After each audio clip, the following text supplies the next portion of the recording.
We have here Edith Hammar and Saskia Gullstrand, and this interview will be in English, and I'm Reetta Laitinen. So I think we can start. Hello. Hello and welcome to Helsinki Comic Festival. Have you been here before? I'm from Helsinki, but I think I was maybe at the comic festival when I was maybe still going through puberty the last time, so it feels brand new. And I've been at the comic festival maybe 3 times before. I was a comic student in Finland actually maybe 10 years ago, but I'm originally from Sweden. Can you introduce yourself? No, you go first, Saskia. Okay, I will start then. So my name is Saskia Gullstrand. I'm a comic artist and illustrator who often make short stories about love and siblinghood and violence. And I like to work with dark and tender elements in my stories.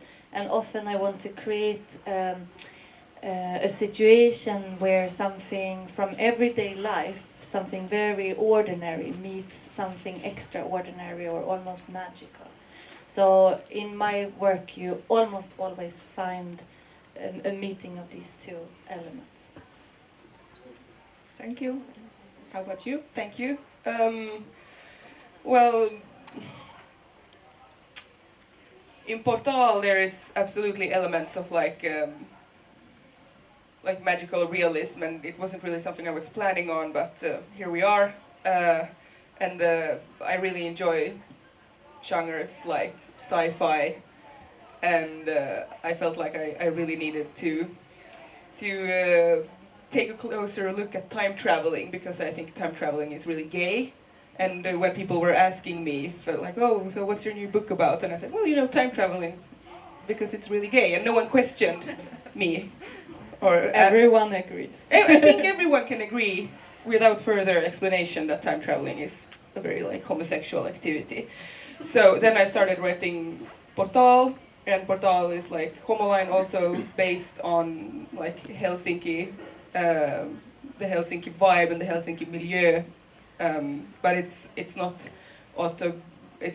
not like Homo Line, which is completely based on my own experiences, and I must admit that I have actually never time traveled.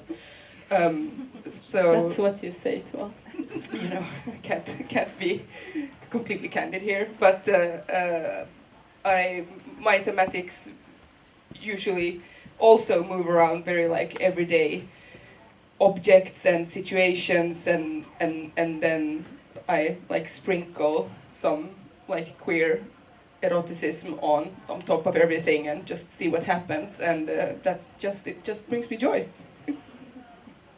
Okay, so you are born in Helsinki and lived here, and now you live in Sweden.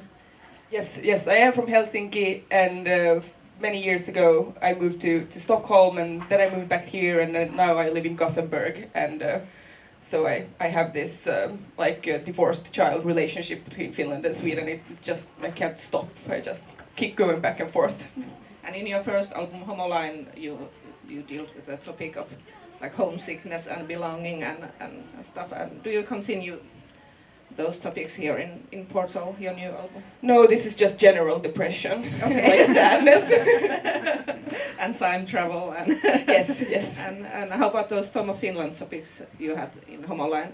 The Tom of Finland label is so funny because I never said that myself. It's my publishing house, and thank you very much. They're doing a great job. And I love Touko Laaksonen, but I would say that the Tom of Finland topics occur again here because a lot of the book happens, like the narrative is happening in the 50s, and I feel like the 50s in Finland never ended.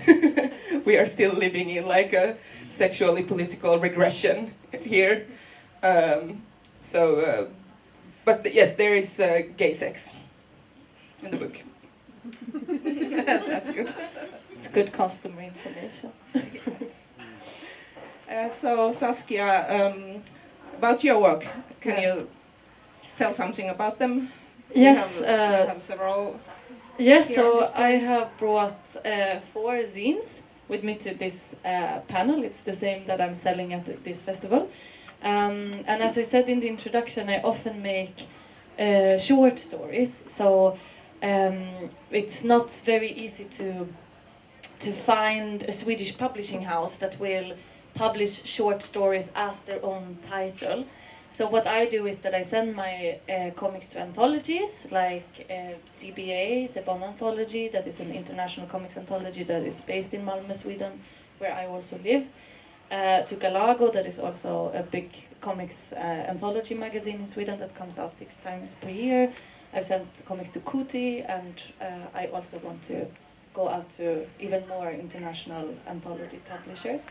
But then I also want to have them as their own books, so I self-publish them in zine form. And nowadays, almost exclusively as Riso zines. And I would like to introduce them all, but shortly, so it doesn't become take up the whole time that we have. So I will start with Memory Milk, that is the latest one. And it's a story about a young woman who goes to her family home to try to speak to her mother about dark things that happened in the childhood in the family. But the mother, what she wants is that she wants to she wants to hear what is the mother's experience and what do her mother remember of this time, and try to create together with her mother a shared history of what has happened in the family, so that they can acknowledge these parts of the past as well that has been silenced, and reach some kind of increased intimacy and connection about this, I guess. And I think that the main character believes that her mother will, because both the main character herself and her mother has been victims of violence in the past. But the mother doesn't have any memories to share with her. She cannot speak about it. She cannot say anything. It just doesn't work for her to talk about it. And then the main character tries to breastfeed the memories out of her mother's breast. So this is an example, I think, of how I work with this, taking a situation that many people can recognize, that is sort of very common in people's lives. I think that you want to talk to a parent about something from the past where that is tense and sore and very emotional, and you want to reach an understanding but you don't. And then I push that over the boundaries of what people would actually do in the real world. I enjoy that, to see what happens then. And on the cover you can see the main character as a very big person hugging her childhood home, and this is also happening in the story, that she physically grows and become huge compared to this house. So I really like to work with visual metaphors like that, and that the emotional experience of the character becomes like physical reality somehow in the story. And then this comic, I have the Swedish edition of it right here at the table, but back in the festival at the market I also have the English one.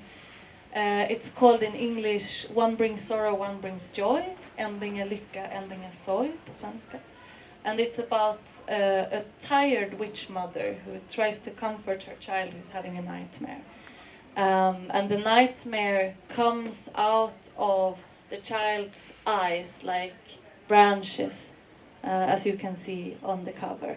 And it's, for me, a story about what it's like to be a parent, where you have to deal very intimately with your child, both physically and emotionally, and you have to do things that you normally wouldn't do with other people's bodies or their emotional experience maybe either. And you will always come to situations where you hadn't expect maybe this exact thing to happen, but you have to deal with it.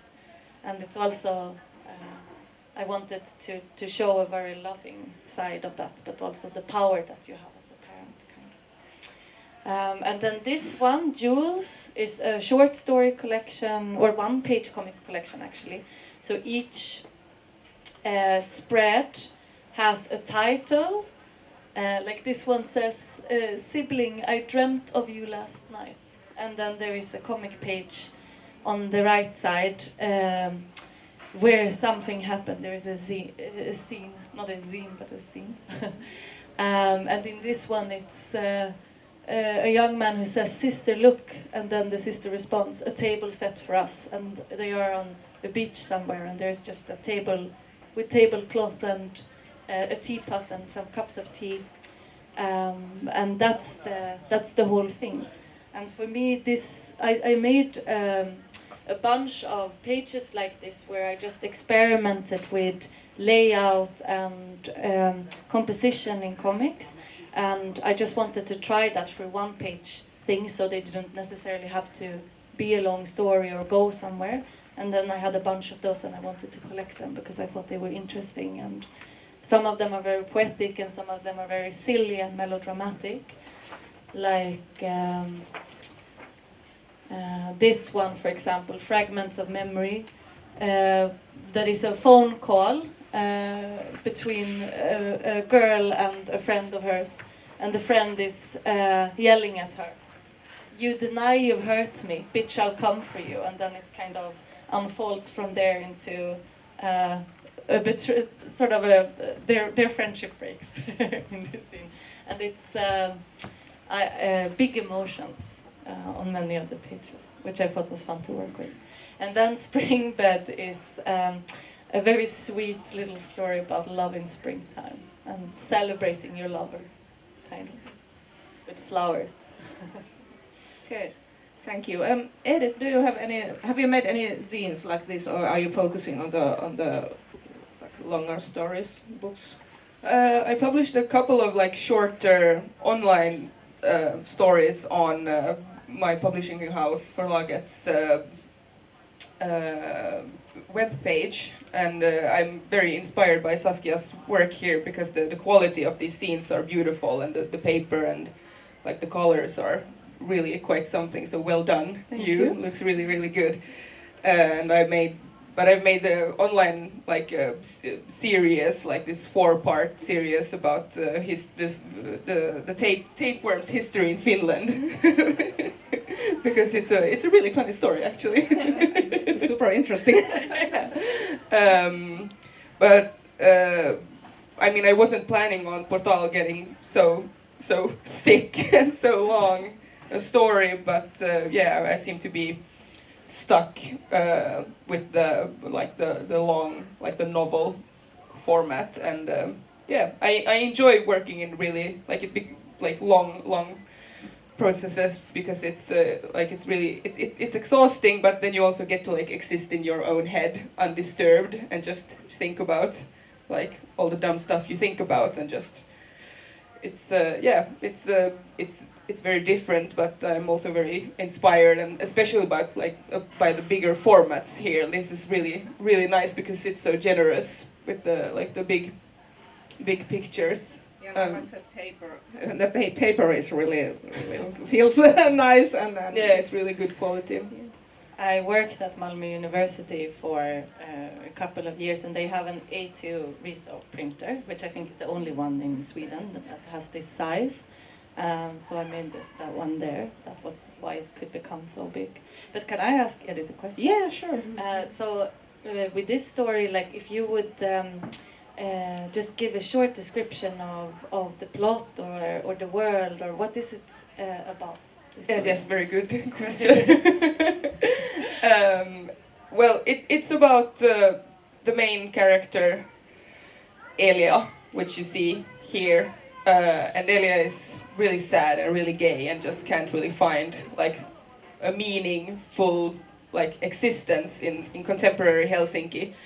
And through a kind of magical portal, when Elia is out ice skating alone in the dark, Eki appears, and they have this beautiful, very romantic, very intimate relationship in this like pocket of time between the 50s in Helsinki and the like current 2020s. And they share experiences and moments of trying to exist as a queer person in a like politically really difficult time. And I find parallels between like the 50s in Helsinki of like new and complicated peace times and today's like it's peace. It's not quite new, but it's like post-pandemic and with a like really shit-ass government imposing very, very stressful politics on especially like minorities and people with lower incomes, and trying to find queer joy in that reality is not always the easiest thing to do. So what Elia does is that they find strength through Eki, who's still like in the 50s, even though it was impossible to like exist visibly as a queer person, still managed to organize their life and find like meaningful connections, and that was something that I found strength in as a queer person when I wrote this book, because I have like, for many queer people growing up, it's really difficult. I grew up in the 90s, and it was really hard to imagine a future. Just imagining trying to become an adult. What would I look like? Was a sex life even possible? Maybe I don't even exist. And then getting older, realizing, oh, look at me, like here I am still alive. So this book is also a lot about maybe like queer death, because thinking about death as a queer person is also thinking about being alone or being isolated somehow, because that is one of the things that like normative society happily imposes on you, that, well, if you're gonna live that lifestyle, you're probably gonna be alone because you're not gonna have any children, and you're not, I don't know, getting married if you're interested in like the marital institution of society. But in this book, no queer person is alone, not in the 50s and not today. And that was like, not all artistic work has to be therapeutical, and that happened almost accidentally. I really want to buy this book. Sounds so fucking beautiful.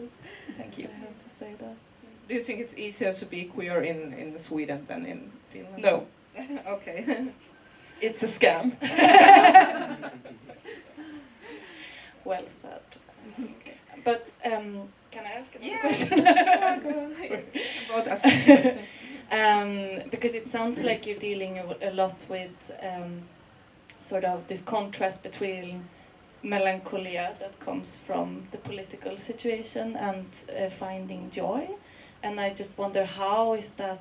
How did you choose to depict these emotional stages, or what they can be called in the comic? Is it through conversation a lot, or through, do you follow the characters and see them react to things, or how did you? It also looks, from what I can see of the visuals, like you use a lot of that in your visual style, that it also has details in it where, I don't know, it seems charged with energy. Like there was a page where one of the characters, her hair was just like flowing out in a way that people's hair wouldn't naturally, in the wind, if you would try to be very realistic, but it makes a very cool emotional effect in that panel. And so I'm just wondering how you work with showing the emotions of the story kind of visually, or through the dialogue or text. That makes sense as a question. Yes, it's also a really good question. Thank you very much. Like, as many of probably everyone here who really loves Studio Ghibli movies or similar, like you can see a lot of like emotions being expressed not only with words or with facial expression, but like you said, with like hair flowing intensely, or like the skin starts to melt, or water profusely running from the eyes, and but also through dialogue. And like you probably know, when you're writing a story, you somehow, like when you're writing one character, it's almost like you're inside that character's head. So it's a lot of like thinking about what would be logical for Elia now, what would be logical for Elia's best friend Kirill, what would they say to each other in this moment? And Elia is kind of like sad and annoyingly sad, and Kirill is almost annoyingly positive. So sometimes it's just really silent, and sometimes there's a long rant about like going to Kamppi and just being overwhelmed by everyone shopping and how like alienating that feels. So a lot of like intense dialogue, but also just, I don't know, a lot of like gay eye contact, I guess. Like this is one of my favorites. This like also because it's just like parallel, the constant feeling of a parallel universe being present. So ranting and gay staring, but also flowing hair in the wind. Okay, so you mentioned Studio Ghibli. Do you have any like inspirations or influences? Where do you like similar? I also find Studio Ghibli extremely inspiring. Yeah. I think for me, cinema is a huge inspiration for how I tell comic stories. I really want to show the story through the images and how the images are put together, so that when the reader is reading the story, it's how one image hitting into another image and then sparkling kind of an idea into the mind of the reader. That is how you should understand things. So for me, dialogue and text is quite sparse, and I want images to carry a lot of the storytelling. And then I just feel like everything from shoujo manga from the 70s to, I don't know, like independent cinema of today is inspiring me.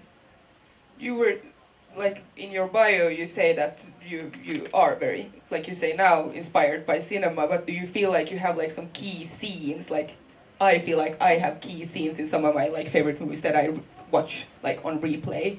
What would you say are like some of your like cinematic like key scenes that are reoccurring in your head when you're drawing? Like, wow, that's such a good question. Maybe I would have to think a little bit about that, because I feel like there are some film works that I feel I carry with me, of course, with Spirited Away, for example, by Miyazaki is one of them, but also there is a Swedish children's movie called Glasblåsarens barn, the children of the glass blower. Maybe it's called in English, I don't know if that's the correct name, but you know the person who makes glass, Yeah. hand making it. And that one is very, I think that I saw it when I was very small, and it's a movie that has traumatized a lot of Swedish children, and maybe children internationally as well, because it is very scary, but also very beautiful. And I think it has many of those elements that I really like, with like combining the life of a family who lives a very poor life in a forest somewhere in kind of a 19th century setting, and then their lives are turned upside down because of the wishes and desires and sort of sexual, emotional struggles of some count couple that exists in maybe a slightly magical dimension next to their world. And the children of the glass blower is kidnapped by a servant of this count couple and brought to their castle, and there they live in absolute horror.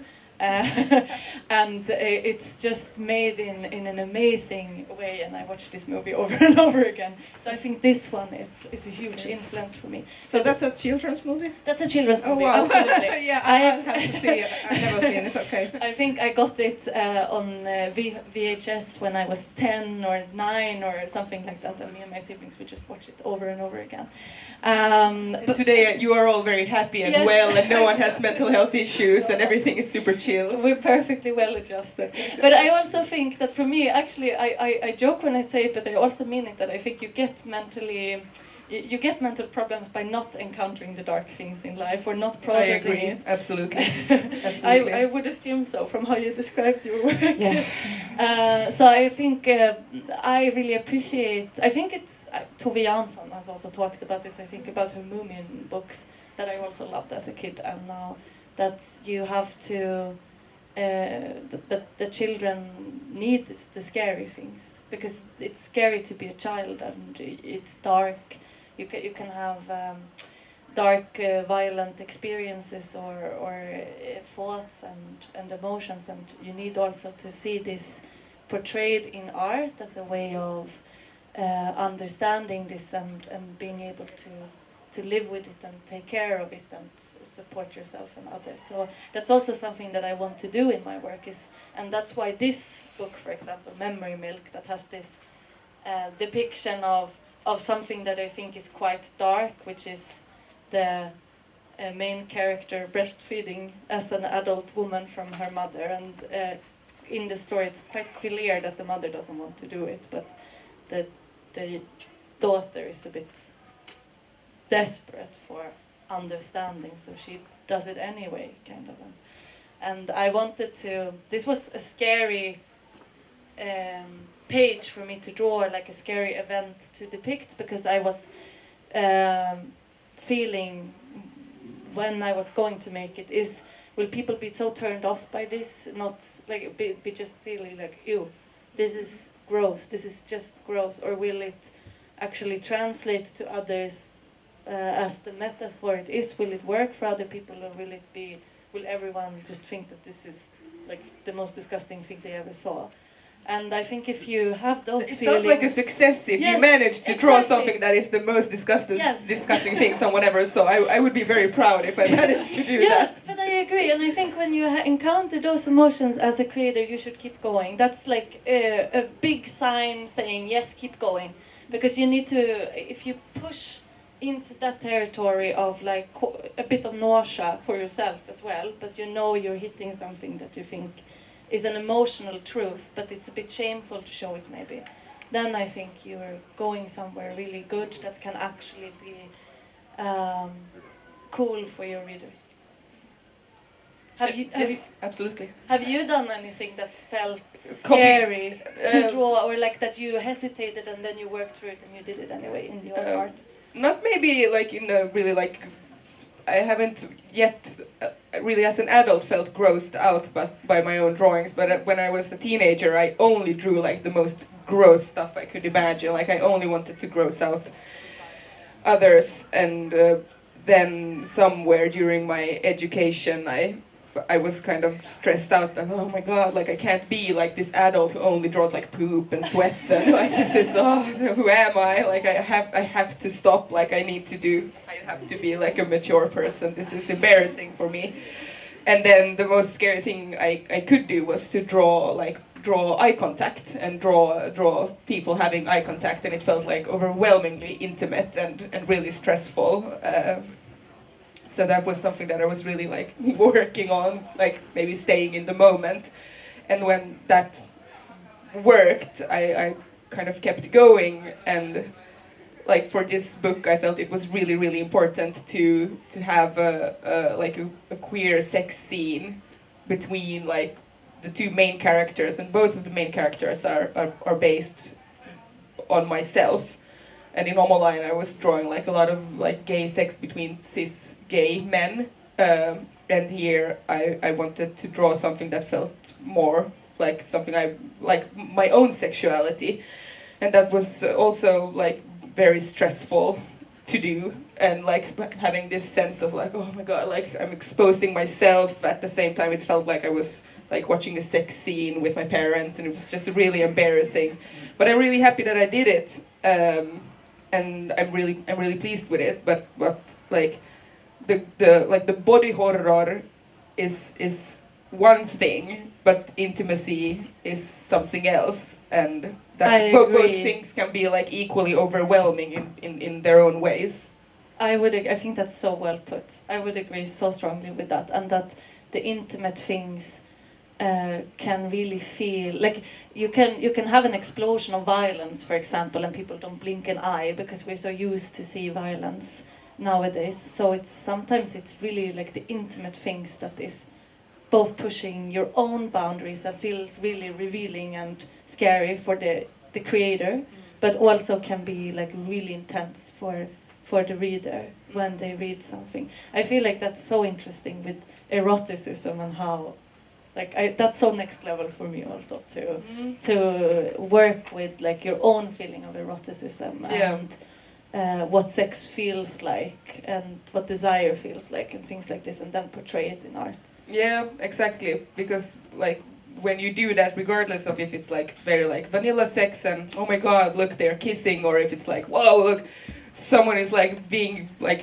run over with a tractor and like it's really kinky, and like regardless of one extremity or the other, I'm like afraid like the readers are gonna like kink shame me through the book, or I don't know. It's of course it's really challenging, and like when you were showing the breastfeeding part from Memory Milk, I was thinking about David Cronenberg's latest film, Crimes of Passion, and it doesn't really matter if you've seen it or not, but like what's really difficult with like intimacy or body horror or a combination of it or whatever it is, it's the moment like it's sexualized, like the moment the intimacy becomes charged with like a sexual energy, and like David Cronenberg does this like really gross like body horror movies, and everyone is so horny in them all the time. It's really stressful, like you're watching them like, oh my god, why can't this be like a normal horror film where they're just murdering each other and then someone is like poking a hole in someone else's belly and it's hot, and I hate it, but it's really interesting because it's super challenging to watch. Yes. And that's really interesting space to be in, and I realized now that we were talking about it and I was thinking about this movie that it doesn't really matter whether like it's the horror side of it or if it's the intimate side of it. It's that energy charged in those images that's the like challenging part. Yes, and I think it's when you're saying all of these things that I haven't seen the movie, but you make me want to see it now based on this description. But it also makes me think of this thing of I don't know how it is in Finland right now, but in Sweden I feel like we're in a very dark cultural and political moment. I know you guys are also, but I don't know the details of it as much. But there has the recent weeks there has been a big discussion about cultural funding in Sweden, because there is a symphony orchestra in a small town in Norrköping that got their funding cut.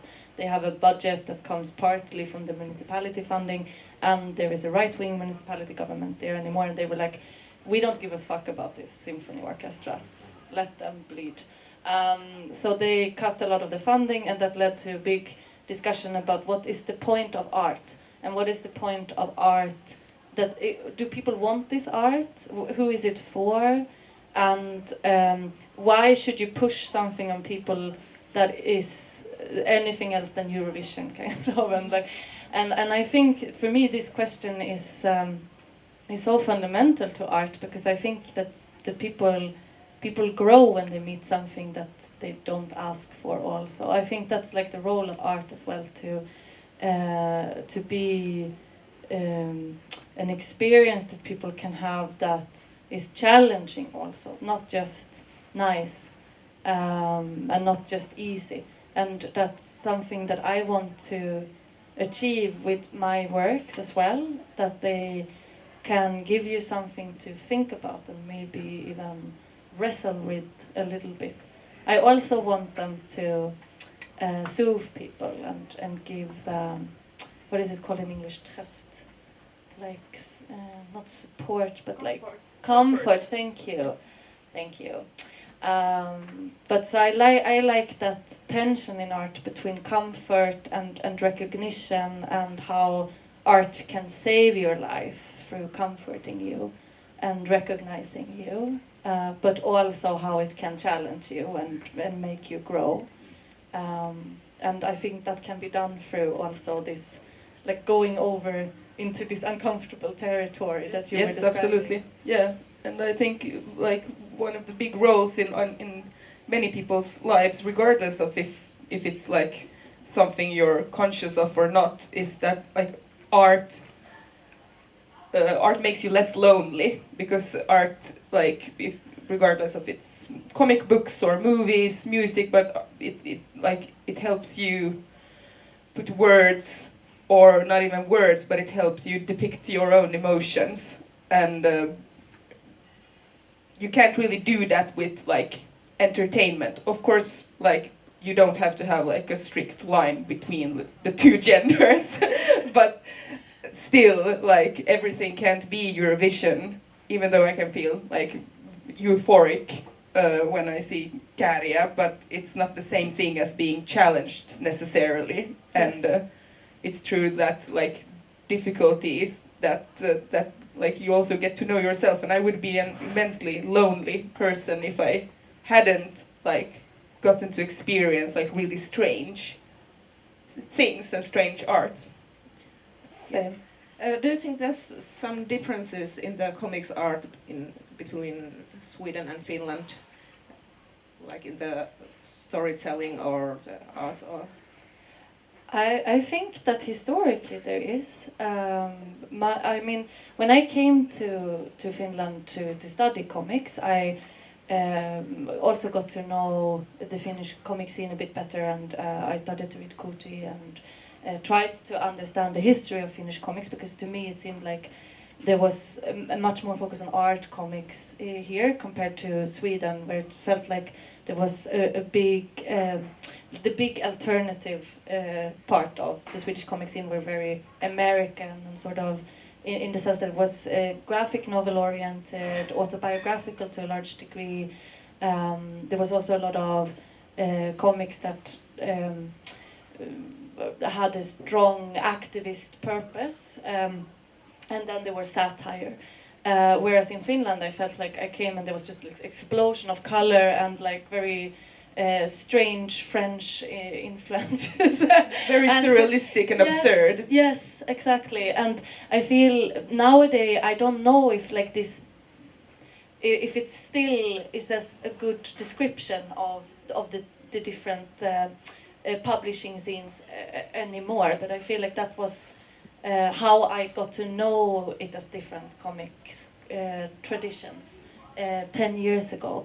Now I feel in Sweden that we have more works that are in the line of what I feel like you do, which is that you have a story that is this graphic novel that is one true story that fits together and exists as a unit, but it has a lot of magical or very expressive visual elements in it that I think 10 years ago were very much less present. So like Moa Romanova, for example, is a Swedish comic artist who has become also internationally quite well known, and she works with that type of style. In her debut book, for example, there is a scene where the main character that is based on herself is gonna get ready to go out to a club and just closes her eyes, and then there's like glitter and she transforms like Sailor Moon kind of into a new outfit. And there's always like these little fun things that you can do in comics but that you can't do in all other medias, at least. But I would be really interested in hearing your opinion about the Swedish. But I think you said it very well. I agree. Like the 10 years ago or 15 years ago, the lines, like the Finnish comics felt more like, and I say that this is in the best way possible, like really, just like really absurd and really like, I have really no idea what I'm reading now, but it's just like, it's got me really fucked up at the moment.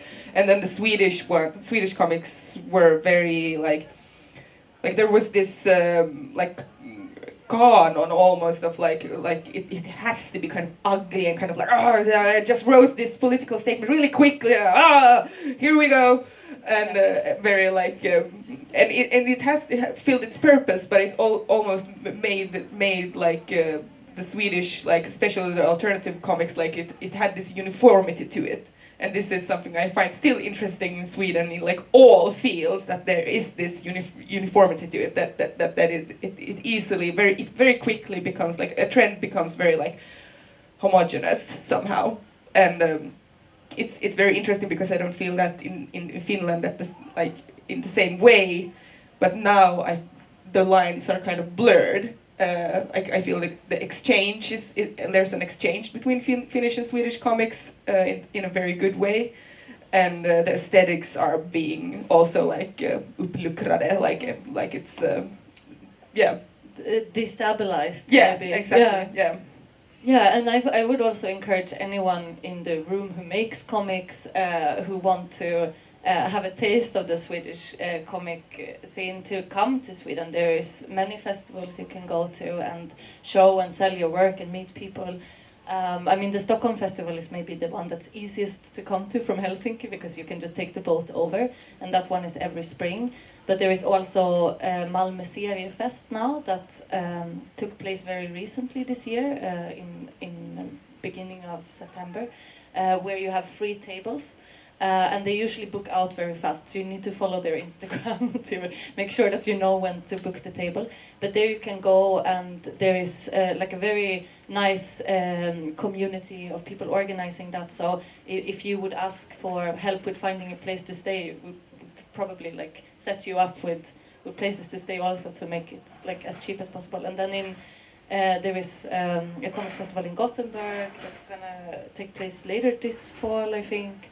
And so on, and then in Copenhagen there are also some, and in Denmark in general there are some really cool zine fests. So please come south and the west. Okay, we have 5 minutes. I would like to ask if the audience has any questions, because you look like you have some questions. No? It's okay if you don't. Okay, then if you don't have... Oh, there's one. The question if like any of these are translated to English and or German, or Hopefully soon. hopefully soon is It doesn't exist yet. Doesn't exist. That's my ambition. Okay. All of my comics exist in English at this festival, and I always publish, because I self-publish so much, I always publish a Swedish and an English edition at the same time, so that I can travel with the books. And You translate them yourself? no, I actually have, that's a great question, thank you. No, I translate with the help of my sister, who used to live in Britain for a long time, and my brother-in-law, her husband, who is British. So they do like a joint collab work where he makes sure that it's good English, that it doesn't sound embarrassing or is grammatically wrong or like sounds really off in some way, and she can check back to the Swedish that it works also, that it doesn't change the meaning of it the way he translates it. So I have a great translation team that I am very much in that too. Okay, more questions? Yes, go on. Okay. I'm an exchange student from Japan, and my question is that what is the most, like, your favorite movie? Favorite Ghibli movies? Yeah. What is your favorite? You go first.